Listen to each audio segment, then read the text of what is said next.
ਜਿਨ੍ਹਾਂ ਦੀ ਪਾਵਨ ਪਵਿੱਤਰ ਹਜ਼ੂਰੀ ਵਿੱਚ ਜੁੜ ਮਿਲ ਬੈਠਣ ਦਾ ਸੁਭਾਗ ਸਮਾਂ ਪ੍ਰਾਪਤ ਹੋਇਆ ਹੈ। ਆਓ ਮਨੋਵਿਰਤੀਆਂ ਨੂੰ ਇਕਾਗਰ ਰੱਖਦੇ ਹੋਏ ਧੰਨ ਸ੍ਰੀ ਗੁਰੂ ਗੋਬਿੰਦ ਸਿੰਘ ਪਾਤਸ਼ਾਹ ਜੀ ਵੱਲੋਂ ਬਖਸ਼ਿਸ਼ ਕੀਤੀ ਗਈ ਫਤਿਹ ਨੂੰ ਆਪਸ ਵਿੱਚ ਬੁਲੰਦ ਕਰੀਏ। ਪਿਆਰ ਤੇ ਸਤਿਕਾਰ ਨਾਲ ਦੋਵੇਂ ਹੱਥ ਜੋੜ ਫਤਿਹ ਪ੍ਰਵਾਨ ਕਰੋ ਜੀ। ਵਾਹਿਗੁਰੂ ਜੀ ਕਾ ਖਾਲਸਾ, ਵਾਹਿਗੁਰੂ ਜੀ ਕੀ ਫਤਿਹ। ਪਾਤਸ਼ਾਹ ਜੀ ਅੱਜ ਦੇ ਇਸ ਸਵਈਏ ਵਿੱਚ ਧੰਨ ਗੁਰੂ ਰਾਮਦਾਸ ਪਾਤਸ਼ਾਹ ਜੀ ਦੇ ਜੀਵਨ ਦੇ ਵਿੱਚੋਂ ਕੁਝ ਝਲਕੀਆਂ ਜੋ ਆਪਾਂ ਕਈ ਰੋਜ਼ ਤੋਂ ਹੀ ਵੇਖਦੇ ਆ ਰਹੇ ਹਾਂ ਤੇ ਜੋ ਭੱਟ ਸਾਹਿਬਾਨ ਜੀ ਨੇ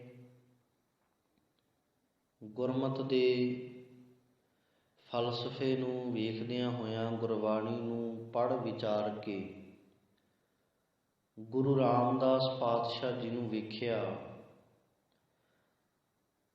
ਉਸ ਤੋਂ ਬਾਅਦ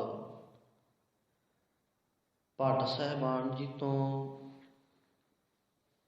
ਜੋ ਉਸਤਤ ਸਿਫਤ ਸਲਾਹ ਦੇ ਸ਼ਬਦ ਗਾਏ ਗਏ, ਉਹਨਾਂ ਵਿੱਚੋਂ ਅੱਜ ਆਪਾਂ 9ਵੇਂ ਸਵਈਏ ਦੀ ਵਿਚਾਰ ਸ਼ੁਰੂ ਕਰਨ ਲੱਗੇ ਹਾਂ। ਜਗਤ ਉਦਾਹਰਣ ਨਵ ਨਿਧਾਨ ਭਗਤਾਂ ਭਵ ਤਾਰਨ। ਜਗਤ ਕਹਿੰਦੇ ਨੇ ਸੰਸਾਰ ਨੂੰ, ਸਾਰਾ ਸੰਸਾਰ ਜਿਹਨੂੰ 9 ਖੰਡਾਂ ਦੀ ਧਰਤੀ ਕਿਹਾ ਜਾਂਦਾ ਹੈ, 14 ਪੁਰੀਆਂ ਭਵਨਾਂ ਦੀ ਧਰਤੀ ਕਿਹਾ ਜਾਂਦਾ ਹੈ। ਭਾਵ ਕਿ ਸਾਰਾ ਇਹ ਪ੍ਰਿਥਵੀ ਲੋਕ, ਸਾਰਾ ਸੰਸਾਰ, ਜਿਸ ਧਰਤੀ ਉੱਤੇ ਆਪਾਂ ਰਹਿ ਰਹੇ ਹਾਂ, ਇਹ ਸਾਰੀ ਪ੍ਰਿਥਵੀ ਸੰਸਾਰ ਜਗਤ। ਇਹੋ ਜਿਹੀਆਂ ਹੋਰ ਵੀ ਪਤਾ ਨਹੀਂ ਕਿੰਨੀਆਂ ਕੁ ਬ੍ਰਹਿਮੰਡ ਦੇ ਵਿੱਚ, ਪਤਾ ਨਹੀਂ ਬੇਅੰਤ ਹੀ ਐਸੀਆਂ ਧਰਤੀਆਂ ਨੇ ਜਿਨ੍ਹਾਂ ਦੀ ਗਿਣਤੀ ਨਹੀਂ ਹੋ ਸਕਦੀ। ਜਗਤ ਉਦਾਹਰਣ ਕਹਿੰਦੇ ਇਸ ਜਗਤ ਨੂੰ, ਸੰਸਾਰ ਨੂੰ ਉਦਾਹਰਣ ਦੇ ਲਈ, ਉਦਾਹਰਣ ਭਾਵ ਕਿ ਪਾਰ ਲਾਉਣ ਦੇ ਲਈ, ਇਸ ਜੂਨ ਜਿਹੜੀ ਚੱਲ ਰਹੀ ਏ, ਆਤਮਾ ਜੂਨਾਂ ਦੇ ਵਿੱਚ ਫਿਰ ਰਹੀ ਏ, ਇਹਨਾਂ ਤੋਂ ਮੁਕਤ ਕਰਨ ਦੇ ਲਈ ਜਗਤ ਉਦਾਹਰਣ। ਨਵ ਨਿਧਾਨ, ਨਵ ਦਾ ਅਰਥ ਹੈ 9, ਨਿਧਾਨ ਦਾ ਅਰਥ ਹੈ ਨਿਧੀਆਂ ਦੇ ਖਜ਼ਾਨੇ। ਨਵ ਨਿਧਾਨ 9 ਨਿਧੀਆਂ ਦੇ ਖਜ਼ਾਨੇ। ਭਗਤਾਂ ਭਵ ਤਾਰਨ, ਭਗਤਾਂ ਨੂੰ ਇਸ ਭਵ ਸਾਗਰ ਤੋਂ, ਸੰਸਾਰ ਤੋਂ ਪਾਰ ਉਤਾਰਨ ਦੇ ਲਈ, ਪਾਰ ਉਤਾਰਨ ਦੇ ਲਈ, ਤਾਰਨ ਦੇ ਲਈ। ਕਹਿੰਦੇ ਗੁਰੂ ਰਾਮਦਾਸ ਪਾਤਸ਼ਾਹ ਜੀ ਇਸ ਯੋਗ ਹਨ। ਜਗਤ ਨੂੰ ਉਦਾਹਰਣ ਦੇ ਲਈ 9 ਨਿਧੀਆਂ ਦੇ ਖਜ਼ਾਨਿਆਂ ਦੇ ਨਾਲ ਭਰੇ ਹੋਏ ਭਗਤਾਂ ਨੂੰ ਇਸ ਸੰਸਾਰ ਤੋਂ ਪਾਰ ਉਤਾਰਨ ਦੇ ਲਈ ਗੁਰੂ ਰਾਮਦਾਸ ਪਾਤਸ਼ਾਹ ਜੀ ਇਸ ਦੇ ਯੋਗ ਹਨ। ਕਿਉਂਕਿ ਸੰਸਾਰ ਦੇ ਅੰਦਰ ਜਿੰਨੀ ਵੀ ਮਨੁੱਖਤਾ ਹੈ, ਉਹ ਮਨੁੱਖਤਾ ਵਿਕਾਰਾਂ ਦੇ ਅਧੀਨ ਹੋ ਕੇ ਇਸ ਸੰਸਾਰ ਦੇ ਸਾਗਰ ਵਿੱਚ ਡੁੱਬ ਰਹੀ ਹੈ, ਜਿਹਨੂੰ ਮਾਇਆ ਕਿਹਾ ਗਿਆ ਹੈ। ਮਾਇਆ, ਇਹ ਮਾਇਆ ਦਾ ਸਾਗਰ ਹੈ। ਜਿਸ ਮਾਇਆ ਦੇ ਸਾਗਰ ਵਿੱਚ ਹਰ ਕੋਈ ਮਨੁੱਖ ਆਪਣੇ ਕਰਮਾਂ ਦੇ ਅਨੁਸਾਰ ਡੁੱਬ ਰਿਹਾ ਹੈ ਤੇ ਤਰ ਰਿਹਾ ਹੈ, ਜਿਹਦੇ ਵਿੱਚ ਚੰਗਿਆਈਆਂ ਬੁਰਿਆਈਆਂ, ਵਾਚੈ ਧਰਮ ਹਦੂਰ, ਚੰਗਿਆਈਆਂ ਤੇ ਬੁਰਿਆਈਆਂ ਨੂੰ ਵਾਚਿਆ ਜਾਣਾ। ਅਪਰਾਧ ਉਹ ਜਿਹੜਾ ਮਨ ਤੋਂ ਬਾਅਦ ਸਰੀਰ ਦੇ ਨਾਲ ਕੀਤਾ ਜਾਵੇ। ਚੰਗਿਆਈ ਤੇ ਬੁਰਿਆਈ ਉਹ ਜਿਹੜੀ ਮਨ ਦੇ ਤਲ ਤੇ ਕੀਤੀ ਜਾਵੇ। ਮਨ ਨੇ ਸੋਚ ਲਿਆ ਚੰਗਾ ਚਾਹੇ ਬੁਰਾ, ਉਹਦਾ ਕਰਮ ਬਣ ਗਿਆ। ਸਰੀਰ ਦੁਆਰਾ ਕੀਤਾ ਗਿਆ ਦੁਨੀਆ ਦੇ ਵਿੱਚ ਅਪਰਾਧ, ਤੇ ਉਹੀ ਫਿਰ ਚੰਗੇ ਗੁਣਾਂ ਦਾ ਕਾਰਨ ਵੀ ਬਣ ਗਿਆ ਵੀ ਹਾਂ ਇਸ ਮਨੁੱਖ ਵਿੱਚ ਚੰਗਿਆਈ ਹੈ। ਫਿਰ ਦੁਨੀਆ ਉਸ ਮਨੁੱਖ ਦੀ ਜਿਹੜੀ ਵਡਿਆਈ ਹੈ ਉਸਤਤ ਕਰਦੀ ਹੈ। ਪਰ ਜਿਹੜੇ ਰੱਬ ਨਾਲ ਜੁੜੇ ਨੇ ਉਹ ਉਸ ਵਡਿਆਈ ਦੇ ਨਾਲ ਲੱਗ ਕੇ, ਉਸ ਵਾਹ ਵਾਹ ਦੇ ਵਿੱਚ ਲੱਗ ਕੇ ਆਪਾ ਭਾਵ ਗਵਾ ਨਹੀਂ ਲੈਂਦੇ। ਆਪਣੀ ਸੁਰਤ ਨੂੰ ਹਮੇਸ਼ਾ ਉੱਚਾ ਰੱਖਦੇ ਨੇ। ਦੁਨੀਆ ਲੋਕਾਂ ਦੀ ਵਾਹ ਵਾਹ ਦੇ ਵਿੱਚ ਉਹ ਆਪਣੇ ਆਪ ਨੂੰ ਖਚਿਤ ਨਹੀਂ ਕਰਦੇ। ਉਹਨਾਂ ਨੂੰ ਪਤਾ ਲੱਗ ਜਾਂਦਾ ਵੀ ਜੋ ਕੁਝ ਦੇ ਰਿਹਾ ਹੈ ਇਹ ਮੇਰੇ ਮਾਲਕ ਜੀ, ਉਹ ਤੇਰੀ ਹੀ ਵਡਿਆਈ ਹੈ, ਮੇਰਾ ਕੁਝ ਨਹੀਂ, ਮੇਰਾ ਮੁਝ ਮੇਂ ਕਿਛ ਨਹੀਂ, ਜੋ ਕਿਛ ਹੈ ਸੋ ਤੇਰਾ, ਤੇਰਾ ਹੀ ਹੈ ਸਾਰਾ ਕੁਝ। ਤੇ ਜਿੱਥੇ ਤੁਧ ਆਗੇ ਅਰਦਾਸ ਹਮਾਰੀ, ਜੀਓ ਪਿੰਡ ਸਭ ਤੇਰਾ, ਕਹੋ ਨਾਨਕ ਸਭ ਤੇਰੀ ਵਡਿਆਈ, ਕੋਈ ਨਾਉ ਨਾ ਜਾਣੈ ਮੇਰਾ, ਨਾਉ ਹੀ ਨਹੀਂ ਕੋਈ ਹੈ ਇੱਥੇ ਦਾ, ਸਾਰਾ ਕੁਛ ਮਾਲਕ ਜੀ ਤੇਰਾ ਹੀ ਹੈ। ਜਦੋਂ ਇਸ ਨਜ਼ਰੀਏ ਨਾਲ ਆਪਣੇ ਜੀਵਨ ਨੂੰ ਵੀ ਵੇਖਾਂਗੇ ਨਾ ਵੀ ਕਾਹਦਾ ਮਾਣ, ਕਾਹਦਾ ਹੰਕਾਰ, ਤੇਰਾ ਤਾਂ ਹੈ ਹੀ ਕੁਝ ਨਹੀਂ।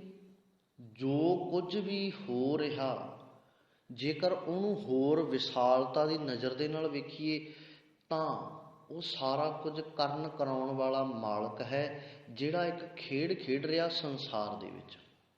ਇਸ ਸੰਸਾਰ ਦੀ ਮਨੁੱਖਤਾ ਦੇ ਨਾਲ, ਜੂਨਾਂ ਦੇ ਨਾਲ ਇੱਕ ਖੇਡ ਖੇਡ ਰਿਹਾ, ਤੇ ਉਸ ਨੇ ਚੰਗੇ ਬੰਦੇ ਤੇ ਉਸ ਨੇ ਮਾੜੇ। ਕਿਉਂਕਿ ਚੰਗਿਆਈ ਦਾ ਉਨਾ ਚਿਰ ਪਤਾ ਨਹੀਂ ਲੱਗਦਾ ਜਿੰਨਾ ਚਿਰ ਬੁਰਿਆਈ ਨਾ ਹੋਵੇ। ਚੰਗਿਆਈ ਦਾ ਪਤਾ ਥੋੜ੍ਹੀ ਲੱਗਣਾ ਵੀ ਹਾਂ ਇਹ ਚੰਗਾ ਮਨੁੱਖ ਏ, ਹਾਂ ਇਹ ਹੱਕ ਸੱਚ ਦੇ ਲਈ ਲੜਨ ਖੜਨ ਵਾਲਾ ਮਨੁੱਖ ਏ, ਉਨਾ ਚਿਰ ਪਤਾ ਥੋੜ੍ਹੀ ਲੱਗਦਾ। ਆ ਵੇਖੋ ਨਾ, ਸਾਡੇ ਸਾਹਮਣੇ ਹੀ ਨੇ ਕੁਝ ਉਦਾਹਰਨਾਂ। ਤਾਂ ਕੁਝ ਦਿਨ ਪਹਿਲਾਂ ਭਾਈ ਜਗਤਾਰ ਸਿੰਘ ਤਾਰਾ ਜੀ ਨੂੰ ਉਮਰ ਕੈਦ ਦੀ ਸਜ਼ਾ ਸੁਣਾਈ ਗਈ ਆ ਇਸ ਭਾਰਤੀ ਹਕੂਮਤ ਵੱਲੋਂ।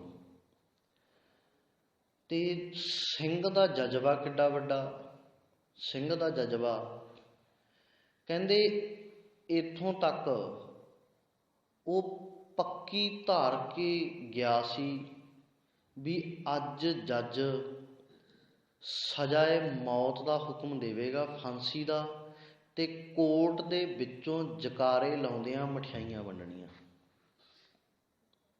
ਇਹ ਜਜ਼ਬਾ ਅੰਦਰ ਆ। ਹੱਕ ਸੱਚ ਜਦੋਂ ਅੰਦਰ ਵਸ ਗਿਆ ਨਾ ਵੀ ਹਾਂ ਹੱਕ ਤੇ ਸੱਚ ਦੇ ਲਈ ਜੂਝਣਾ ਕਿਵੇਂ ਆ, ਫਿਰ ਉਦੋਂ ਦੁਨਿਆਵੀ ਤੌਰ ਉੱਤੇ ਦਿੱਤਾ ਗਿਆ ਕੋਈ ਵੀ ਤਸੀਹਾ ਉਸ ਰੱਬੀ ਰੂਹ ਨੂੰ ਦੁਖੀ ਨਹੀਂ ਕਰ ਸਕਦਾ, ਦੁਖੀ ਨਹੀਂ ਕਰ ਸਕਦਾ। ਦੁਨੀਆ ਦੀ ਕੋਈ ਵੀ ਸੁੱਖ ਸਹੂਲਤ ਉਸ ਦੇ ਅੰਦਰ ਦੀ ਸ਼ਾਂਤੀ ਸੁੱਖ ਨੂੰ ਖੋਹ ਨਹੀਂ ਸਕਦੀ। ਕੋਈ ਵੀ ਤਾਕਤ ਸ਼ਕਤੀ ਉਸ ਦੀ ਦ੍ਰਿੜਤਾ ਨੂੰ ਖਤਮ ਨਹੀਂ ਕਰ ਸਕਦੀ, ਅੰਦਰਲੇ ਸੁੱਖ ਨੂੰ ਖਤਮ ਨਹੀਂ ਕਰ ਸਕਦੀ ਕੋਈ ਵੀ ਤਾਕਤ। ਦੁਨੀਆ ਦੀ ਕੋਈ ਵੀ ਸੁੱਖ ਸਹੂਲਤ ਉਸ ਦੀ ਅੰਦਰਲੀ ਸੁੱਖ ਸ਼ਾਂਤੀ ਨੂੰ ਖੋਹ ਵੀ ਨਹੀਂ ਸਕਦੀ। ਇਹ ਜਿਨ੍ਹਾਂ ਨੇ ਆਪਣੇ ਆਪ ਨੂੰ ਬਿਲਕੁਲ ਸਮਰਪਿਤ ਕਰ ਦਿੱਤਾ, ਮਾਫ ਕਰਨਾ, ਅਸੀਂ ਤਾਂ ਉਹ ਆਂਗੇ ਜਿਨ੍ਹਾਂ ਨੇ ਆਪਣੇ ਲਈ ਜ਼ਿੰਦਗੀ ਜਿਉਣੀ ਹੈ। ਪਰ ਇਹ ਉਹ ਯੋਧੇ ਸੂਰਮੇ ਨੇ ਕੌਮ ਦੇ ਜਿਨ੍ਹਾਂ ਵਿੱਚ ਪਰਮਜੀਤ ਸਿੰਘ ਭਿਉਰਾ ਤੇ ਜਗਤਾਰ ਸਿੰਘ ਹਵਾਰਾ, ਜਗਤਾਰ ਸਿੰਘ ਤਾਰਾ, ਰਾਜੋਆਣਾ ਤੇ ਹੋਰ ਵੀ ਕਿੰਨੇ ਹੀ ਐਸੇ ਮਹਾਨ ਸੂਰਮੇ ਜਿਨ੍ਹਾਂ ਨੇ ਆਪਣਾ ਆਪ ਕੌਮ ਦੇ ਲੇਖੇ ਲਾਇਆ। ਹੱਕ ਤੇ ਸੱਚ ਦੀ ਆਵਾਜ਼ ਬੁਲੰਦ ਕਰਨ ਦੇ ਲਈ ਆਪਣਾ ਆਪ ਤੱਕ ਕੁਰਬਾਨ ਕਰ ਦਿੱਤਾ। ਉਹ ਪਾਪੀ ਜਿਹੜਾ ਇੱਥੇ ਜ਼ੁਲਮ ਦੀ ਹਨੇਰੀ ਲਿਆ ਚੁੱਕਿਆ ਸੀ, ਉਸ ਦੀ ਹਨੇਰੀ ਨੂੰ ਠੱਲਿਆ ਇਹਨਾਂ ਯੋਧਿਆਂ ਸੂਰਮਿਆਂ ਨੇ ਆ। ਇੱਥੇ ਦੁਨੀਆ ਦੇ ਉੱਤੇ ਉਹਨੇ ਇੱਥੋਂ ਤੱਕ ਵੀ, ਪਹਿਲਾਂ ਵੀ ਇੱਕ ਦਿਨ ਆਪਾਂ ਗੱਲ ਕੀਤੀ ਸੀ ਵੀ ਰਾਸ਼ਟਰਪਤੀ ਤੋਂ ਅਵਾਰਡ ਤੱਕ ਦਿਵਾਉਣ ਦੀ ਗੱਲ ਕੀਤੀ ਸੀ, ਜਿਨ੍ਹਾਂ ਨੇ ਇੱਥੇ ਨੌਜਵਾਨੀ ਦਾ ਘਾਣ ਕੀਤਾ ਪੁਲਿਸ ਅਫਸਰਾਂ ਨੇ ਉਹਨਾਂ ਨੂੰ। ਪਰ ਯੋਧਿਆਂ ਨੇ ਉਸ ਪਾਪੀ ਬੇਅੰਤੇ ਬੁੱਚੜ ਨੂੰ ਸੋਧਾ ਲਾ ਕੇ, ਉਸ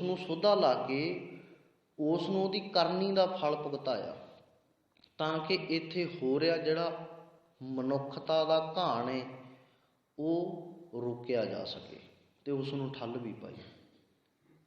ਇਹ ਜਦੋਂ ਹੱਕ ਸੱਚ ਨੂੰ ਲੈ ਕੇ ਚੱਲਾਂਗੇ ਨਾ, ਇਹ ਜਜ਼ਬਾ ਫੇਰ ਪੈਦਾ ਹੁੰਦਾ। ਅਸੀਂ ਤਾਂ ਆਪਣੇ ਆਪ ਲਈ ਹੀ ਕਰ ਰਹੇ ਹਾਂ ਜੋ ਕਰ ਰਹੇ ਹਾਂ, ਅਸੀਂ ਕਿਸੇ ਲਈ ਕੁਝ ਨਹੀਂ ਕਰ ਰਹੇ। ਉਹ ਚਾਹੇ ਜੋ ਕੋਈ ਮਰਜ਼ੀ ਹੈ, ਆਪਣੇ ਆਪ ਨੂੰ ਜੋ ਮਰਜ਼ੀ ਕਹਿੰਦਾ ਕਹਾਉਂਦਾ, ਵੱਡੇ ਤੋਂ ਵੱਡਾ ਪ੍ਰਚਾਰਕ ਵੀ ਕਹਿ ਲਈਏ, ਰਾਗੀ ਢਾਡੀ ਪ੍ਰਚਾਰਕ, ਜੋ ਮਰਜ਼ੀ ਹੋਵੇ, ਹਰ ਕੋਈ ਆਪਣੇ ਲਈ ਕਰ ਰਿਹਾ। ਪਰ ਕੌਮ ਲਈ ਕੋਈ ਵਿਰਲਾ ਹੀ ਹੁੰਦਾ ਵੀ ਜਿਹੜਾ ਆਪਣਾ ਆਪ ਸਮਰਪਣ ਕਰਕੇ ਤੁਰਦਾ ਹੈ।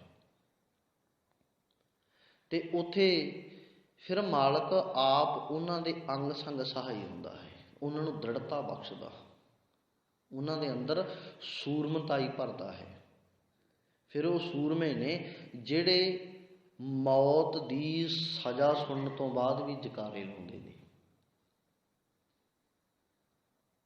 ਸਤਿਗੁਰੂ ਦੇ ਸ਼ਬਦ ਵਿੱਚ ਜੁੜਿਆ ਜਦੋਂ ਨਵ ਨਿਧੀਆਂ ਦੇ ਖਜ਼ਾਨੇ ਦਾਤਾ ਬਖਸ਼ਦਾ ਏ, ਫਿਰ ਉਹ ਬਖਸ਼ਿਸ਼ਾਂ ਗਿਣੀਆਂ ਨਹੀਂ ਜਾ ਸਕਦੀਆਂ, ਮਿਣੀਆਂ ਨਹੀਂ ਜਾ ਸਕਦੀਆਂ ਵੀ ਉਹ ਕਿੰਨੀਆਂ ਕੁ ਕਰ ਰਿਹਾ ਏ। ਬਸ ਉਹ ਤਾਂ ਦੇ ਰਿਹਾ ਏ, ਦੇਂਦਾ ਦੇ, ਉਹ ਤਾਂ ਹਮੇਸ਼ਾ ਦੇਂਦਾ ਦੇ ਹੈ। ਮਨੁੱਖ ਥੱਕ ਜਾਂਦਾ, ਲੈਂਦੇ ਥੱਕ ਪਾਏ, ਜੁਗਾਂ ਜੁਗੰਤਰ ਖਾਹੀ ਖਾਏ, ਜੁਗਾਂ ਜੁਗੰਤਰਾਂ ਤੋਂ ਖਾਂਦੇ ਹੀ ਖਾਂਦੇ ਹਾਂ।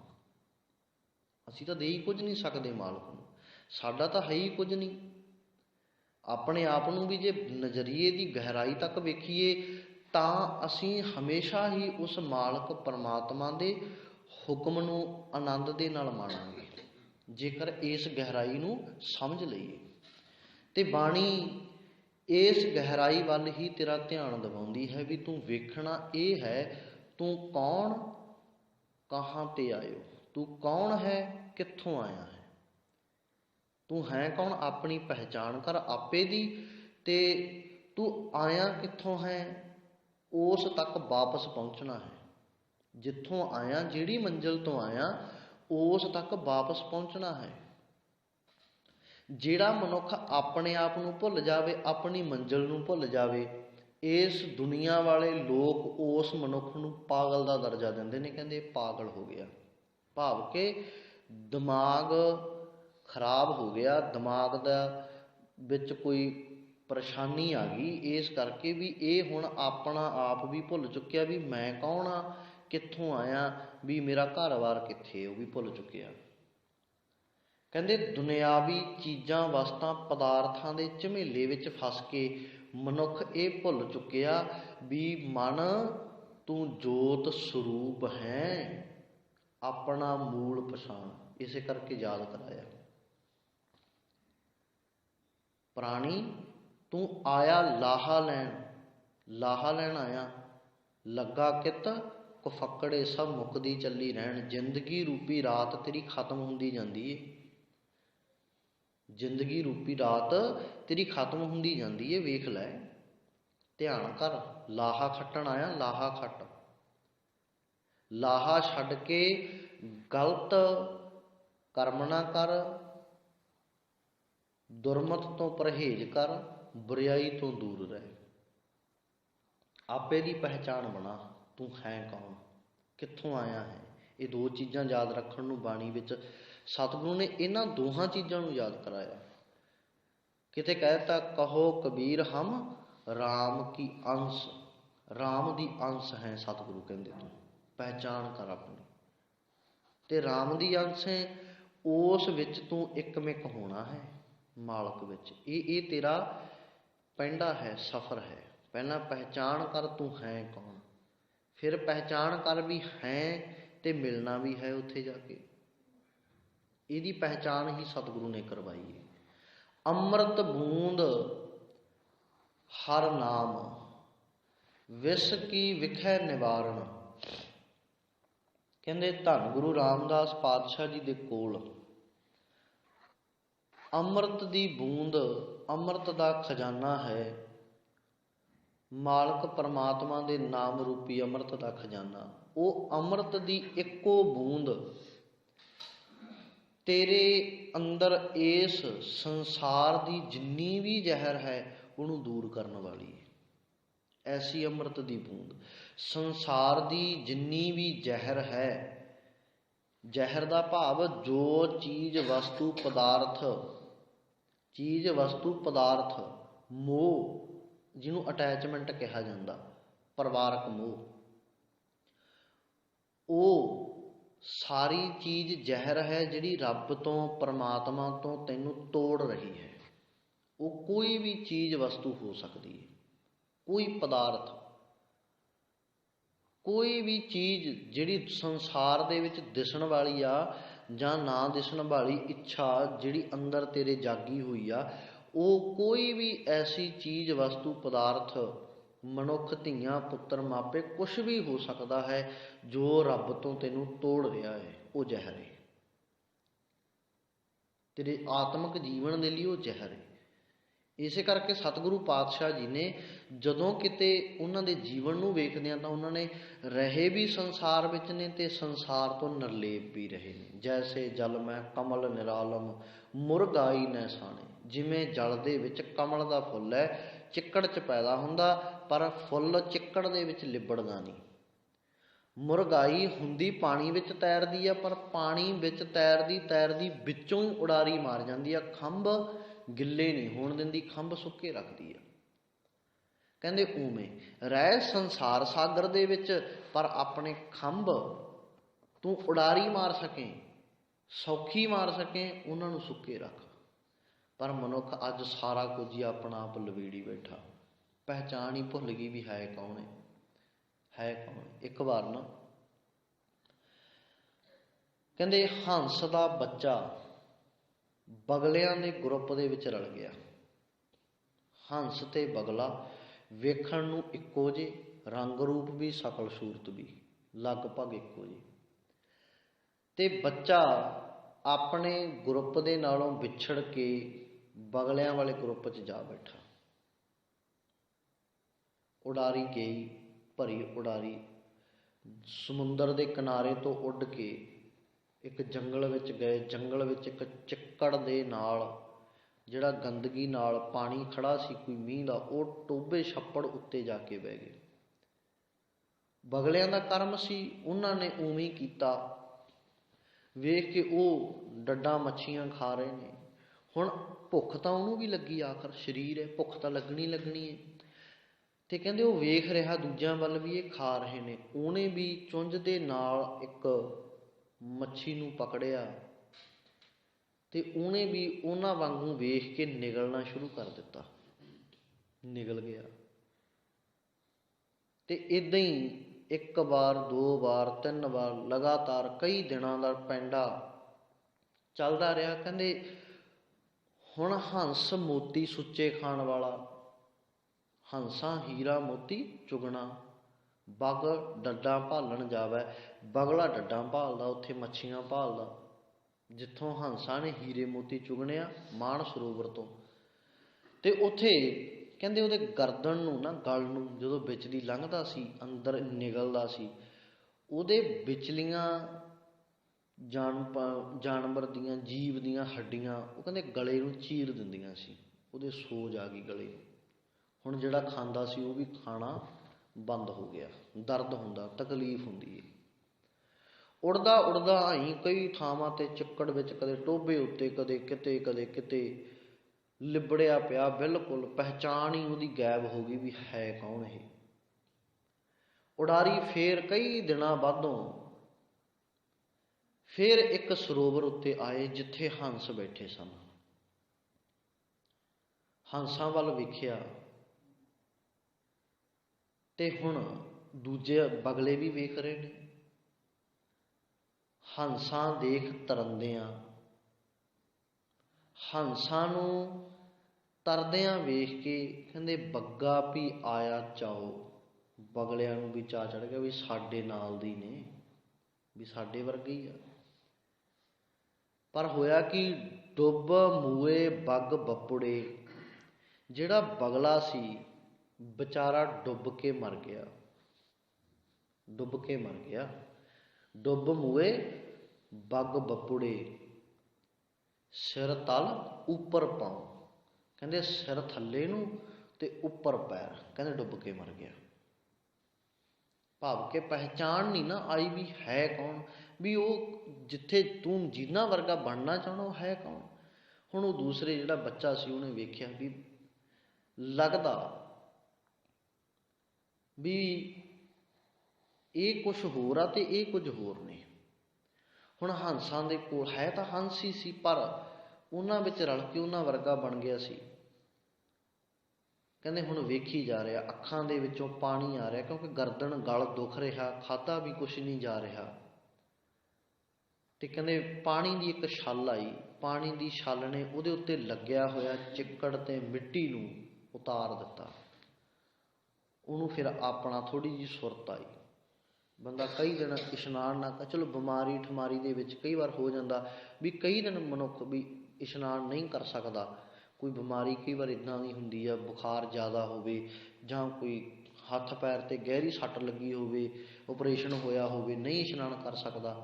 ਅਤੇ ਜਦੋਂ ਕਈ ਦਿਨਾਂ ਬਾਅਦ ਬੰਦਾ ਨਹਾਉਂਦਾ, ਉਦੋਂ ਥੋੜ੍ਹਾ ਜਿਹਾ ਇੰਝ ਮਹਿਸੂਸ ਕਰਦਾ ਵੀ ਹਲਕਾ ਹਲਕਾ ਜਿਹਾ ਵੀ ਹਾਂ ਸੁਰਤ ਜੀ ਹੀ ਹੁਣ ਖੁੱਲ੍ਹੀ ਆ। ਹਸਪਤਾਲ ਕਈ ਦਿਨ ਰਹਿ ਕੇ ਇੱਕ ਦਿਨ ਘਰੇ ਆਉਂਦਾ, ਜਿੱਦਣ ਉਸ ਦਿਨ ਵੀ ਇਹ ਗੱਲ ਨੂੰ ਮਹਿਸੂਸ ਕਰਦਾ ਵੀ ਲੱਗਦਾ ਵੀ ਅੱਜ ਕਾਫੀ ਸਮੇਂ ਬਾਅਦ ਵੀ ਜਿਵੇਂ ਬਹੁਤ ਹੀ ਤਕਲੀਫ ਵਾਲੀ ਜ਼ਿੰਦਗੀ 'ਚੋਂ ਅੱਜ ਸੁੱਖ ਦਾ ਸਾਹ ਜਿਹਾ ਲਿਆ ਬੰਦੇ ਨੇ ਘਰੇ ਆ ਕੇ।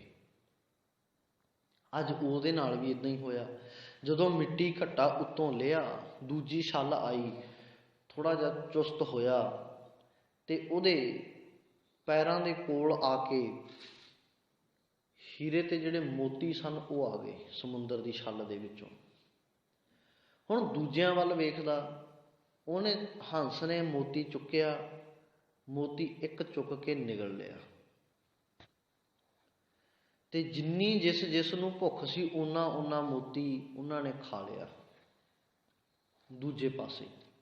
ਹੁਣ ਉਹ ਵੇਖ ਰਿਹਾ ਵੀ ਸਾਰੀ ਉਮਰ ਮੇਰੀ ਡੱਡਾਂ ਮੱਛੀਆਂ ਖਾਂਦੇ ਹੀ ਲੰਘ ਗਈ, ਵੀ ਇਹ ਮੇਰੇ ਵਰਗੇ ਹੀ ਨੇ, ਇਹ ਮੋਤੀ ਖਾ ਰਹੇ ਨੇ। ਵੀ ਸਾਰੀ ਉਮਰ ਮੇਰੀ ਡੱਡਾਂ ਮੱਛੀਆਂ ਖਾਂਦੇ ਲੰਘ ਗਈ, ਵੀ ਹੈਨ ਮੇਰੇ ਵਰਗੇ ਹੀ, ਪਰ ਇਹ ਮੱਛੀਆਂ ਡੱਡੀਆਂ ਇਹਨਾਂ ਦੇ ਪੈਰਾਂ ਵਿੱਚ ਫਿਰਦੀਆਂ, ਇਹ ਖਾ ਨਹੀਂ ਰਹੇ। ਇਹਨਾਂ ਨੇ ਇੱਕ ਆਹ ਚਮਕਦੀ ਹੋਈ ਚੀਜ਼ ਨੂੰ ਚੁੱਕ ਲਿਆ। ਕਹਿੰਦਾ ਚਲੋ ਡੱਡੀਆਂ ਮੱਛਾਂ ਬਹੁਤ ਖਾ ਲਈਆਂ, ਆਖਰ ਮਨੁੱਖ ਦੇ ਅੰਦਰ ਕਦੇ ਤਾਂ ਇਹ ਜਾਗਦੀ ਹੈ ਨਾ ਭਾਵਨਾ ਵੀ ਹੁਣ ਬਹੁਤ ਗੰਦ ਪਾ ਲਿਆ, ਵੀ ਛੱਡੋ ਅਤੇ ਕੋਈ ਚੰਗਾ ਕੰਮ ਕਰਕੇ ਵੇਖ ਲਓ। ਉਹਦੇ ਮਨ 'ਚ ਵੀ ਖਿਆਲ ਆਇਆ, ਕਹਿੰਦਾ ਵੀ ਕਿਉਂ ਨਾ ਅੱਜ ਇਹਨੂੰ ਚੁੱਕ ਕੇ ਵੇਖ ਲਈਏ। ਜਦੋਂ ਹੰਸ ਨੂੰ ਮੋਤੀ ਖਾਂਦਿਆਂ ਉਹਨੇ ਵੇਖਿਆ ਸੀ ਅਤੇ ਉਹਨੂੰ ਉਹਦੇ ਚਿਹਰੇ ਵੱਲ ਵੇਖ ਕੇ ਮਹਿਸੂਸ ਹੋਇਆ ਵੀ ਹਾਂ ਵਾਕਈ ਕਿੰਨੀ ਸ਼ਾਂਤੀ ਅਤੇ ਖੁਸ਼ ਤਬੀਅਤ ਹੈ ਇਸ ਪੰਛੀ ਦੀ, ਇਸ ਹੰਸ ਦੀ।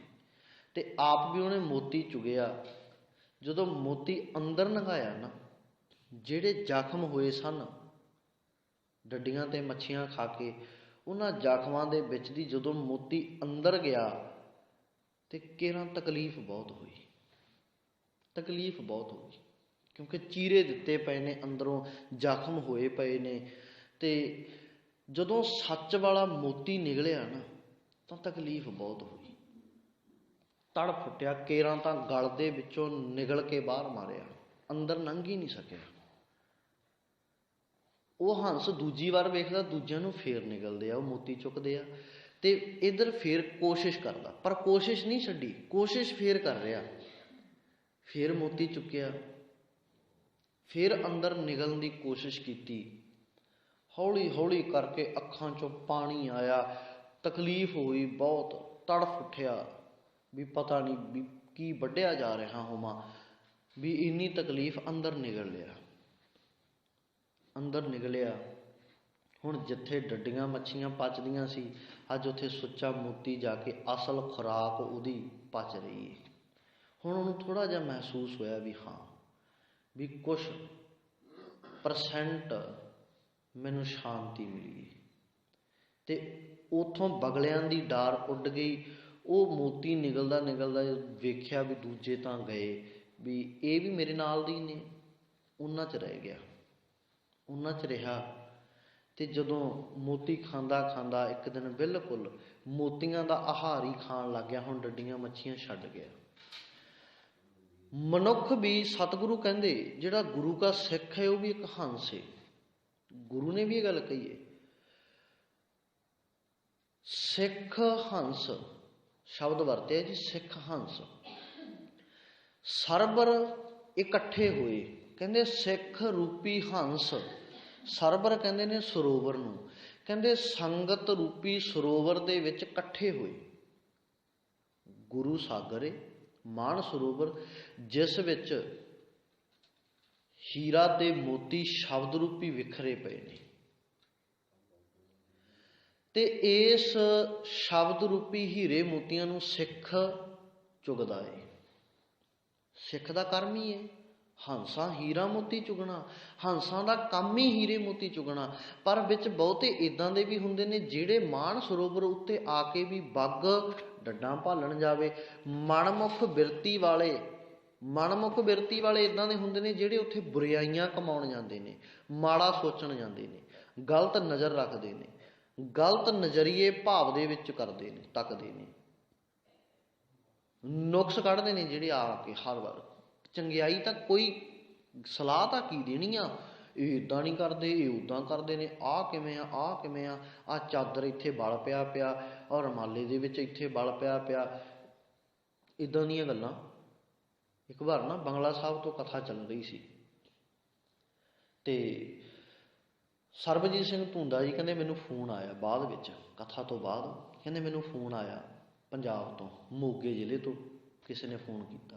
ਕਹਿੰਦੇ ਫੋਨ ਕਰਕੇ ਕਹਿੰਦੇ ਨਾ, ਕਹਿੰਦੇ ਜੀ ਜਿਸ ਸਮੇਂ ਤੁਹਾਡੀ ਕਥਾ ਚੱਲ ਰਹੀ ਸੀ ਉਸ ਸਮੇਂ ਜਦੋਂ ਕੈਮਰਾ, ਕਹਿੰਦੇ ਵੀ ਜਿੱਥੇ ਪਾਲਕੀ ਸਾਹਿਬ ਆ ਸਰੂਪ ਪ੍ਰਕਾਸ਼ ਨੇ, ਕਹਿੰਦੇ ਉਹ ਪ੍ਰਕਾਸ਼ ਵਾਲੇ ਥਾਂ ਉੱਤੇ ਜਦੋਂ ਡਿਊਟੀ ਦੇ ਉੱਤੇ ਕਹਿੰਦੇ ਕੈਮਰਾ ਪਿਆ, ਕਹਿੰਦੇ ਜੀ ਤੁਸੀਂ ਉੱਥੇ ਪ੍ਰਬੰਧਕਾਂ ਨੂੰ ਕਿਹੋ ਵੀ ਰੁਮਾਲਾ ਉਹਨਾਂ ਦਾ ਟੇਢਾ ਲੱਗਿਆ ਵਾ ਸੀ।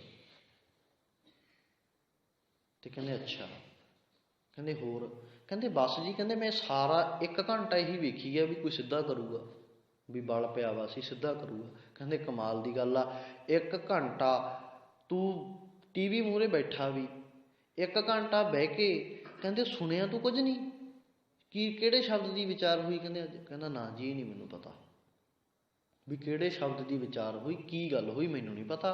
ਕਹਿੰਦਾ ਮੈਂ ਤਾਂ ਇਹੀ ਵੇਖੀ ਗਿਆ ਵੀ ਇੰਨਾ ਪ੍ਰਬੰਧਕ ਨੇ, ਐਡਾ ਪ੍ਰਬੰਧ ਹੈ ਦਿੱਲੀ ਗੁਰਦੁਆਰਾ ਪ੍ਰਬੰਧਕ ਕਮੇਟੀ ਦਾ, ਇੰਨੇ ਮੁਲਾਜ਼ਮ ਰੱਖੇ ਹੋਏ ਨੇ, ਇੰਨੇ ਸਿਆਣੇ ਬੰਦੇ ਨੇ, ਇੰਨੇ ਸੰਸੀਅਰ ਨੇ, ਸਾਡੇ ਨਾਲੋਂ ਵੱਧ ਅਕਲ ਵਾਲੇ ਨੇ। ਕਹਿੰਦਾ ਪਰ ਇਹਨਾਂ ਨੂੰ ਕਹਿੰਦਾ ਚੰਦੋਆ ਨਹੀਂ ਲਾਉਣਾ ਆਉਂਦਾ। ਕਮਾਲ ਦੀ ਗੱਲ ਹੈ ਨਾ। ਵੇਖੋ ਕਰਨ ਕੀ ਆਏ ਆ, ਕਰ ਕੀ ਰਹੇ ਆ। ਹਾਂ ਬਾਅਦ ਵਿੱਚ ਇਹ ਗੱਲ ਕਹੋ ਵੀ ਇਹ ਗੱਲ ਭਾਈ ਚੰਗੀ ਨਹੀਂ ਲੱਗਦੀ ਸੀ। ਦੇਖੋ ਜਿੱਥੇ ਅਸੀਂ ਇਹ ਗੱਲਾਂ ਵੱਲ ਧਿਆਨ ਦਿੰਦੇ ਹਾਂ ਉਹ ਵੀ ਧਿਆਨ ਦੇਣਾ ਚਾਹੀਦਾ, ਚਲੋ ਠੀਕ ਹੈ, ਪਰ ਨਾ ਇਹ ਇੱਦਾਂ ਨਹੀਂ ਕਰਦੇ, ਉੱਦਾਂ ਨਹੀਂ, ਨੁਕਸ ਕੱਢਣ ਤੇ, ਕਿਉਂਕਿ ਉਹਨੇ ਕੱਢਣੇ ਨੁਕਸ ਨੇ। ਜਿਹੜਾ ਡੱਡਾਂ ਭਾਲਣ ਆਇਆ ਉਹ ਨੁਕਸ ਹੀ ਫੜਨ ਆਉਂਦਾ, ਹੋਰ ਕੁਝ ਨਹੀਂ ਕਰਨ ਆਉਂਦਾ। ਉਹ ਤਾਂ ਇਹੀ ਵੇਖਦਾ ਵੀ ਮੈਕ ਕਿਵੇਂ ਸੀ, ਠੀਕ ਸੀ ਲੱਗਿਆ ਹੋਇਆ, ਆਵਾਜ਼ ਘੱਟ ਵੱਧ ਜਾਂ ਸਾਊਂਡ ਆਵਾਜ਼ਾਂ ਤਾਂ ਨਹੀਂ ਕੱਢਦਾ ਸੀ ਕੋਈ ਹੋਰ, ਤੇ ਜਿਹੜੇ ਪ੍ਰਸ਼ਾਦ ਵਾਲੇ ਸਿੰਘ ਵੀ ਉਹ ਕੀ ਕਰਦੇ ਸੀ, ਚੌਰ ਕਿਵੇਂ ਹੁੰਦੀ ਸੀ, ਇੱਦਾਂ ਦੇ ਨੁਕਸ। ਐਵੇਂ ਗੱਲ ਨਹੀਂ, ਬਾਤ ਨਹੀਂ ਕੋਈ। ਸ਼ਬਦ ਵੱਲ ਧਿਆਨ, ਸਿੱਖ ਦਾ ਧਿਆਨ ਸ਼ਬਦ ਵੱਲ।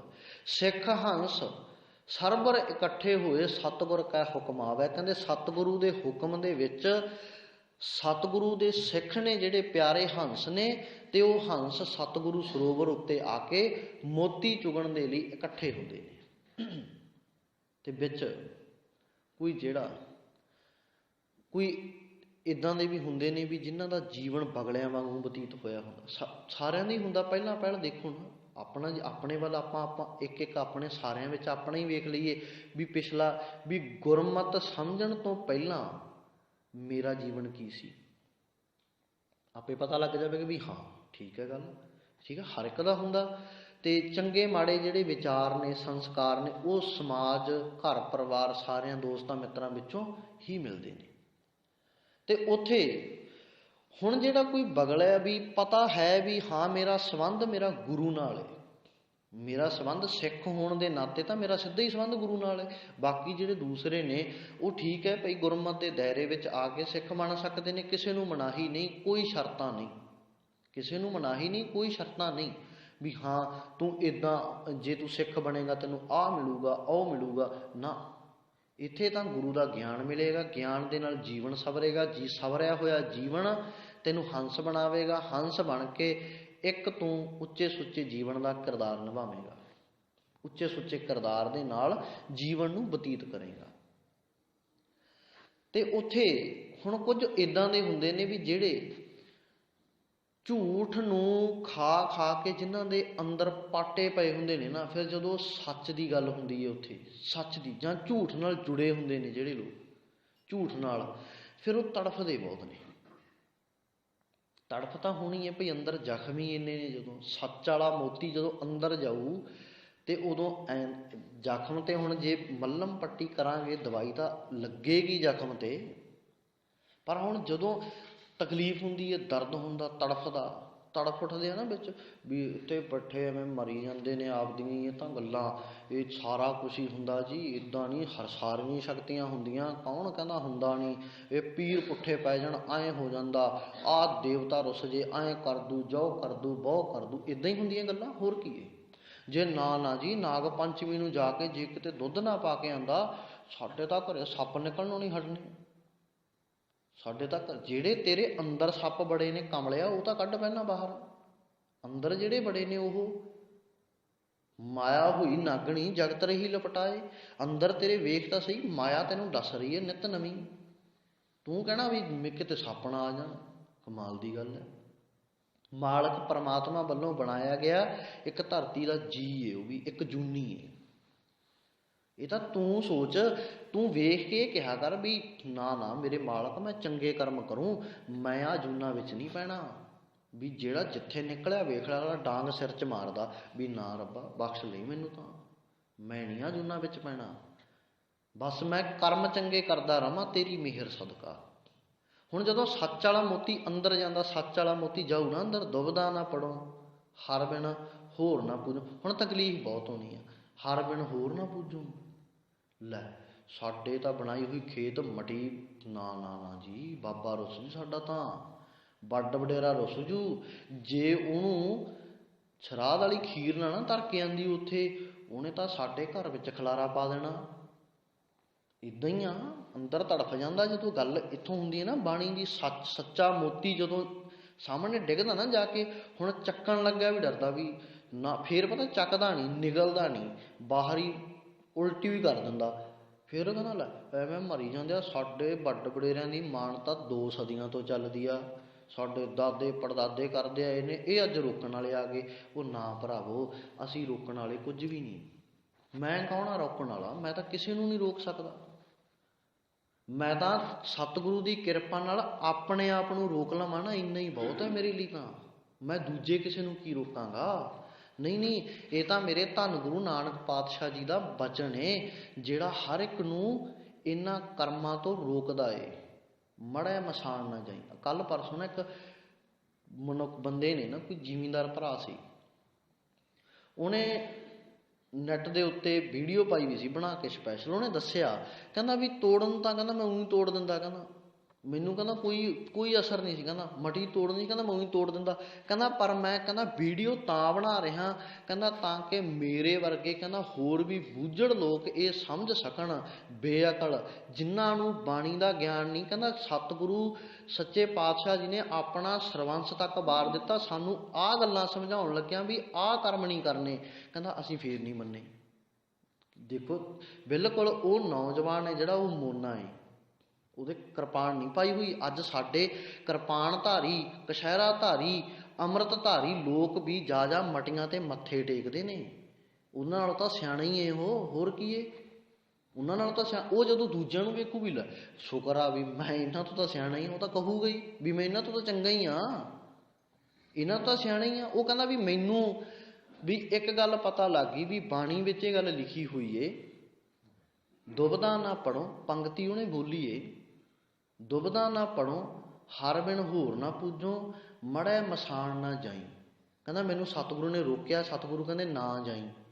ਕਹਿੰਦਾ ਆਹ ਲਓ ਘਣ ਚੱਕਿਆ, 4 ਘਣ ਮਾਰੇ, ਤੋੜ ਕੇ ਖਿਲਾਰ ਕੇ, ਕਹਿੰਦਾ ਸ਼ੁਕਰ ਆ ਆਹ ਥਾਂ ਵਧਿਆ, ਇੱਥੇ ਇੱਕ ਅਮਰੂਦ ਦਾ ਬੂਟਾ ਲਾਉਂ। ਕਹਿੰਦਾ ਹੁਣ ਮੈਂ ਸਾਰੀ ਜ਼ਿੰਦਗੀ ਕਹਿੰਦਾ ਨਾਲੇ ਜਵਾਕ ਖਾਣਗੇ, ਨਾਲੇ ਆਂਢੀਆਂ ਗਵਾਂਢੀਆਂ ਦੇ ਜਵਾਕ ਵੀ ਖਾ ਜਾਇਆ ਕਰਨਗੇ ਅਮਰੂਦ। ਸੋਚ ਨੂੰ ਸਾਨੂੰ ਗੁਰੂ ਦੇ ਗਿਆਨ ਨਾਲ ਲੱਗ ਕੇ ਬਦਲਣਾ ਪਵੇਗਾ। ਪਰ ਸਾਡੇ ਅੰਦਰ, ਕਿਉਂਕਿ ਸਾਡੇ ਅੰਦਰ ਜ਼ਖਮੀ ਇੰਨੇ ਹੋ ਚੁੱਕੇ ਨੇ, ਸਾਨੂੰ ਤਕਲੀਫ ਬਹੁਤ ਹੁੰਦੀ ਹੈ, ਹੋਵੇਗੀ ਵੀ, ਕਿਉਂਕਿ ਜ਼ਖਮ ਨੇ ਨਾ ਅੰਦਰ। ਝੂਠ ਨਿਗਲਦਿਆਂ ਨੂੰ, ਖਾਂਦਿਆਂ ਨੂੰ ਬਹੁਤ ਸਮਾਂ ਹੋ ਗਿਆ, ਉਮਰ ਲੰਘ ਗਈ ਕਈਆਂ ਦੀ ਤਾਂ। ਸੋ ਇਸ ਕਰਕੇ ਸੱਚ ਨੂੰ ਗ੍ਰਹਿਣ ਕਰਨਾ ਸ਼ੁਰੂ ਕਰੀਏ। ਜ਼ਿੰਦਗੀ ਦੇ ਵਿੱਚ ਵਿਸ਼ੇ ਵਿਕਾਰਾਂ ਰੂਪੀ ਝੂਠ ਦੀ ਜ਼ਹਿਰ ਸਤਿਗੁਰੂ ਦੀ ਅੰਮ੍ਰਿਤ ਰੂਪੀ ਬੂੰਦ ਦੂਰ ਕਰ ਦਿੰਦੀ ਹੈ। ਅੰਮ੍ਰਿਤ ਰੂਪੀ ਬੂੰਦ ਸਤਿਗੁਰੂ ਦੀ ਇਸ ਸੰਸਾਰ ਦੀ ਜ਼ਹਿਰ ਨੂੰ ਦੂਰ ਕਰ ਦਿੰਦੀ ਹੈ। ਅੰਮ੍ਰਿਤ ਬੂੰਦ ਹਰ ਨਾਮ ਵਿਸ ਕੀ ਵਿਖੈ ਨਿਵਾਰਨ, ਜ਼ਹਿਰ ਨੂੰ ਨਿਵਾਰ ਦਿੰਦੀ ਹੈ ਜਿਹੜੀ ਸੰਸਾਰ ਦੀ ਜ਼ਹਿਰ ਹੈ। ਸਹਿਜ ਤਰੋਵਰ ਫਲਿਓ ਗਿਆਨ ਅੰਮ੍ਰਿਤ ਫਲ ਲਾਗੇ। ਕਹਿੰਦੇ ਧੰਨ ਗੁਰੂ ਰਾਮਦਾਸ ਪਾਤਸ਼ਾਹ ਜੀ ਸਹਿਜ ਸਰੋਵਰ, ਸਹਿਜ ਤਰੋਵਰ, ਤਰੋਵਰ ਦਾ ਅਰਥ ਹੈ ਰੁੱਖ। ਕਹਿੰਦੇ ਐਸਾ ਸਹਿਜ ਦਾ ਰੁੱਖ ਹੈ, ਐਡਾ ਵੱਡਾ ਰੁੱਖ ਹੈ ਜਿਹੜਾ ਫਲਿਆ ਹੋਇਆ, ਬਹੁਤ ਫੈਲਿਆ ਹੋਇਆ, ਤੇ ਉਹਨੂੰ ਫਲ ਕਿਹੜਾ ਲੱਗਿਆ ਹੋਇਆ? ਗਿਆਨ ਅੰਮ੍ਰਿਤ ਫਲ ਲਾਗੇ। ਕਹਿੰਦੇ ਅੰਮ੍ਰਿਤ ਰੂਪੀ ਫਲ ਉਸ ਨੂੰ ਲੱਗੇ ਹੋਏ ਨੇ, ਤੇ ਗਿਆਨ ਉਹਦਾ ਇੰਨਾ, ਸਹਿਜ ਤਰੋਵਰ ਰੁੱਖ ਏਡਾ ਵੱਡਾ ਫੈਲਿਆ ਹੋਇਆ ਗਿਆਨ ਦਾ, ਜਿਸ ਨੂੰ ਅੰਮ੍ਰਿਤ ਰੂਪੀ ਫਲ ਲੱਗੇ ਹੋਏ ਨੇ। ਤੇ ਆ ਨਿਤ ਤੋੜ ਖਾ ਫਲ। ਕਿਹੜਾ ਮਨਾ? ਸਤਿਗੁਰੂ ਦਾ ਮਨਾ ਕਰਦੇ ਨਹੀਂ। ਸਤਿਗੁਰੂ ਤਾਂ ਕਹਿੰਦੇ ਨੇ ਆਵੋ ਸਿੱਖ ਸਤਿਗੁਰੂ ਕੇ ਪਿਆਰੇ ਹੋ ਗਾਵੋ ਸੱਚੀ ਬਾਣੀ। ਸੱਚੀ ਬਾਣੀ ਨਿਤ ਗਾ, ਨਿਤ ਉੱਠ ਗਾਵੋ ਪ੍ਰਭ ਕੀ ਬਾਣੀ। ਨਿਤ ਉੱਠ ਕੇ ਗਾ, ਹਰ ਸਮੇਂ ਗਾ। ਆਪਣੇ ਆਪ ਦੇ ਵਿੱਚ ਵਿਚਾਰ ਕਰ ਵੀ ਅੰਮ੍ਰਿਤ ਲੈਣਾ ਹੈ ਕਿ ਜ਼ਹਿਰ ਲੈਣੀ ਹੈ। ਤੈਨੂੰ ਪਤਾ ਆਪੇ ਲੱਗ ਜਾਵੇਗਾ ਵੀ ਲੋੜ ਕੀ ਹੈ। ਜ਼ਹਿਰ ਨਾਲ ਮੌਤ ਹੈ, ਅੰਮ੍ਰਿਤ ਦੇ ਨਾਲ ਜੀਵਨ ਅਮਰ ਹੈ। ਮਾਲਕ ਪਰਮਾਤਮਾ ਵਿੱਚ ਇੱਕਮਿਕ ਹੋ ਕੇ ਜੁੜ ਜਾਈਦਾ ਹੈ। ਗੁਰ ਪ੍ਰਸਾਦ ਪਾਈਏ, ਗੁਰੂ ਦੀ ਕਿਰਪਾ ਦੇ ਨਾਲ ਹੀ ਗੁਰੂ ਤੋਂ ਗਿਆਨ ਪਾਇਆ ਜਾਂਦਾ ਹੈ। ਧੰਨ ਤੇ ਜਨ ਵਡਭਾਗੇ, ਉਹ ਧੰਨ ਨੇ ਜਿਨ੍ਹਾਂ ਨੇ ਗੁਰੂ ਤੋਂ ਗਿਆਨ ਪਾਇਆ ਹੈ, ਜਿਨ੍ਹਾਂ ਨੇ ਗੁਰੂ ਪਾ ਲਿਆ ਹੈ। ਤੇ ਜਨ ਵਡਭਾਗੇ, ਉਹ ਜਨ, ਉਹ ਮਨੁੱਖ ਵਡਭਾਗੇ ਨੇ ਜਿਹੜੇ ਗੁਰੂ ਨਾਲ ਲੱਗ ਕੇ ਇੱਕਮਿਕ ਹੋ ਚੁੱਕੇ ਨੇ। ਤੇ ਮੁਕਤ ਭਏ, ਕਹਿੰਦੇ ਉਹ ਮੁਕਤ ਹੋ ਗਏ। ਉਹਨਾਂ ਨੂੰ ਵਾਰ-ਵਾਰ ਮੁਕਤੀ ਕਰਾਉਣ ਦੀ ਲੋੜ ਨਹੀਂ। ਮਰਨ ਤੋਂ ਬਾਅਦ ਪਿੱਛੇ ਪਰਿਵਾਰ ਨੂੰ ਸਿਆਪਾ ਪਿਆ ਰਹਿੰਦਾ ਵੀ ਲੈ ਹੁਣ ਤਾਂ ਮੁਕਤੀ ਕਰਾਉਣ ਜਾਣਾ ਪਊ। ਇਹ ਨਹੀਂ ਪਤਾ ਉੱਥੇ ਕਿੰਨੇ ਮੰਗ ਲੈਣ। ਇੱਦਾਂ ਹੀ ਹੈ ਨਾ, ਲੁੱਟੇ ਚੱਲ ਰਹੀ ਹੈ, ਲੁੱਟ ਜਾਲ।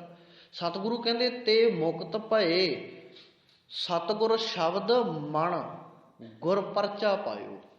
ਕਹਿੰਦੇ ਜਿਨ੍ਹਾਂ ਨੇ ਪਰਚਾ, ਕਹਿੰਦੇ ਨੇ ਗੁਰੂ ਦੇ ਪਿਆਰ, ਕਹਿੰਦੇ ਜਿਨ੍ਹਾਂ ਨੇ ਸਤਿਗੁਰੂ ਦੇ ਸ਼ਬਦ ਦੇ ਦੁਆਰਾ ਮਨ ਦੇ ਵਿੱਚ ਗੁਰੂ ਦਾ ਪਿਆਰ ਪਾ ਲਿਆ, ਕਹਿੰਦੇ ਉਹ ਮੁਕਤ ਹੋ ਗਏ। ਜਿਉਂਦੇ ਜੀ ਸ਼ਬਦ ਮਨ ਵਿੱਚ ਵਸਣਾ, ਮਨ ਵਿੱਚ ਪਿਆਰ ਵਸਣਾ ਗੁਰੂ ਦਾ, ਗੁਰੂ ਦੇ ਪਿਆਰ ਦੇ ਦੁਆਰਾ ਤੂੰ ਜਿਉਂਦਾ ਜੀ ਮੁਕਤ ਹੈ, ਜਿਉਂਦਾ ਜੀ ਮੁਕਤ। ਗੁਰ ਰਾਮਦਾਸ ਕਲ ਉਚਰੈ ਤੈਂ ਸ਼ਬਦ ਨਿਸ਼ਾਨ ਬਜਾਇਓ। ਕਹਿੰਦੇ ਹੇ ਧੰਨ ਗੁਰੂ ਰਾਮਦਾਸ ਪਾਤਸ਼ਾਹ ਜੀ, ਕੱਲ ਸਹਾਰ ਤੇਰੇ ਹੀ ਗੁਣ ਗਾ ਰਿਹਾ ਹੈ, ਤੈਨੂੰ ਹੀ ਉਚਰ ਰਿਹਾ ਹੈ। ਕਿਉਂ? ਕਿਉਂਕਿ ਤੈਂ ਸ਼ਬਦ ਦਾ ਨਿਸ਼ਾਨ, ਸ਼ਬਦ ਦਾ ਨਗਾਰਾ ਇਸ ਸੰਸਾਰ ਦੇ ਵਿੱਚ ਵਜਾ ਦਿੱਤਾ ਹੈ। ਸ਼ਬਦ ਦਾ ਨਗਾਰਾ ਵਜਾਇਆ, ਸੁਚੇਤ ਕੀਤਾ ਲੋਕਾਂ ਨੂੰ। ਨਗਾਰਾ ਹੁੰਦਾ ਸੁਚੇਤ ਕਰਨ ਦੇ ਲਈ, ਵੀ ਹੁਣ ਆਪਣੇ ਆਪ ਨੂੰ ਸੁਚੇਤ ਕਰ ਲਓ, ਜੰਗ ਹੋਣ ਵਾਲਾ ਏ। ਤਿਆਰ ਬਰ ਤਿਆਰ, ਸਤਿਗੁਰੂ ਨੇ ਹਮੇਸ਼ਾ ਸਾਨੂੰ ਤਿਆਰ ਬਰ ਤਿਆਰ ਰਹਿਣ ਲਈ ਕਿਹਾ ਵੀ ਸ਼ਬਦ ਗਿਆਨ ਦਾ ਹਥਿਆਰ ਹੱਥ ਵਿੱਚ ਲੈ ਕੇ ਹਮੇਸ਼ਾ ਤਿਆਰ ਬਰ ਤਿਆਰ ਰਹਿ। ਭਗਤੀ ਦੀ ਉੱਚੀ ਸੁੱਚੀ ਸੁਰਤ ਦੀ ਤੇਰੇ ਸੰਜੋ ਪੈਣੀ ਹੋਵੇ, ਤਾਂ ਕਿ ਤੇਰੇ ਉੱਤੇ ਕੋਈ ਵਾਰ ਨਾ ਕਰ ਸਕੇ। ਉੱਚਾ ਸੁੱਚਾ ਕਿਰਦਾਰ ਹੋਵੇ ਤਾਂ ਕਿ ਤੇਰੇ ਉੱਤੇ ਕੋਈ ਵਾਰ ਨਾ ਕਰ ਸਕੇ। ਤੇ ਸਾਹਮਣੇ ਖੜ, ਹਮੇਸ਼ਾ ਲੜ। ਕਿਹਦੇ ਨਾਲ? ਬੁਰਾਈਆਂ ਦੇ ਨਾਲ, ਭੈੜੇ ਵਿਚਾਰਾਂ ਦੇ ਨਾਲ, ਭੈੜੇ ਵਿਕਾਰਾਂ ਦੇ ਨਾਲ, ਤਾਂ ਕਿ ਤੇਰਾ ਜੀਵਨ ਸੋਹਣਾ ਤੇ ਸੁਚੱਜਾ ਬਣ ਸਕੇ। ਫੇਰ ਹੀ ਸਤਿਗੁਰੂ ਰਹਿਮਤ ਕਰਨਗੇ। ਇਹ ਲੋਕ ਸੁਖੀਏ ਪਰਲੋਕ ਸੁਹੇਲੇ, ਨਾਨਕ ਹਰ ਪ੍ਰਭ ਆਪੇ ਮੇਲੇ ਸਤਿਗੁਰੂ ਬਖਸ਼ਣਹਾਰ ਹਨ। ਆਪ ਸਭਨਾਂ ਦੀਆਂ ਹਾਜ਼ਰੀਆਂ ਤਿਲ ਫੁੱਲ ਭਟਾਵਾਂ। ਵਾਹਿਗੁਰੂ ਜੀ ਮਹਾਰਾਜ ਜਿਨ੍ਹਾਂ ਦੀ ਪਾਵਨ